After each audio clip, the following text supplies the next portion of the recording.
Welcome back to ஜிபிஸ் kitchen. இன்றைக்கி மசாலா கொழுக்கட்டை எப்படி செய்கிறதுன்னு பார்ப்போம். சூப்பரான ரெசிபி. இட்லி அரிசி இல்லைனா சாப்பாட்டு அரிசியை ஒரு அரை மணி நேரம் ஊற வச்சுருங்க.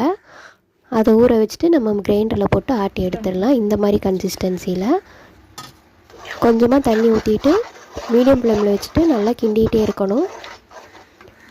இப்போ கொஞ்சம் உப்பு சேர்த்துடலாம்.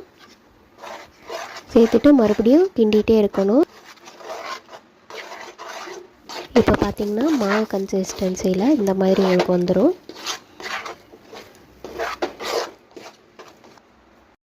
வச்ச 2 வெங்காயத்தை சேர்த்துட்டு கொஞ்சம் துருவின தேங்காயும் போட்டு கருவேப்பிலை இல்லை கொத்தமல்லியும் சேர்த்துட்டு எல்லாத்தையும் சேர்த்து நல்லா மிக்ஸ் பண்ணி விட்டுருங்க.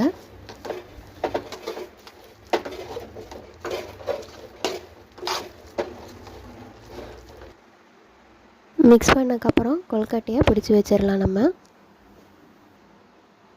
பாத்திரத்தில் 3 டேபிள் ஸ்பூன் எண்ணெயை ஊற்றிட்டு பட்டை, லவங்கம், ஏலக்காய் சேர்த்துட்டு கொஞ்சம் சோம்பு போட்டுருங்க.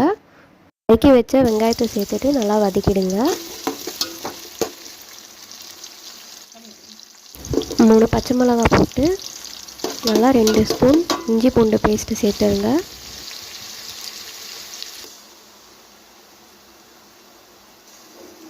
ஒரு டீஸ்பூன் உப்பு சேர்த்துட்டு நல்லா வதக்கி விட்டுருங்க.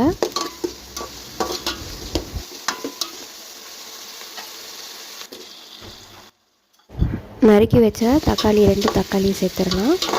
நல்லா சேர்த்துட்டு வதக்கிடுங்க. இப்போ புதினா இலையை போட்டுடலாம். கொத்தமல்லி இருந்தால் கொத்தமல்லி இலையும் நீங்கள் சேர்த்துக்கோங்க. இப்போ 1 டீஸ்பூன் மஞ்சத்தூள், 1.5 டீஸ்பூன் மிளகாய்த்தூள் போட்டிருக்கேன். நல்லா சேர்த்து நல்லா வதக்கி விட்டுருங்க.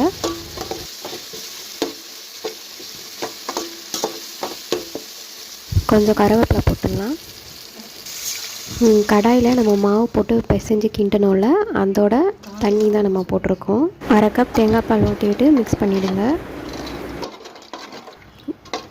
இப்போ கொஞ்சமாக உப்பை சேர்த்துட்டு ஒரு மீடியம் ஃப்ளேமில் வச்சுட்டு பாயில் ஆனதும் இப்போ நம்ம செரிஞ்சு வச்சுருந்த அந்த கொழுக்கட்டை உருண்டையை எடுத்து இதில் சேர்த்துடலாம்.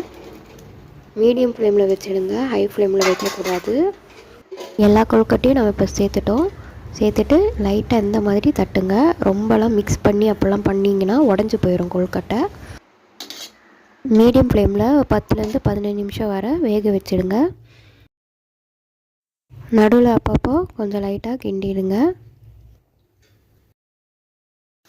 மசாலா கூட கொழுக்கட்டை நல்லா வந்துருச்சு.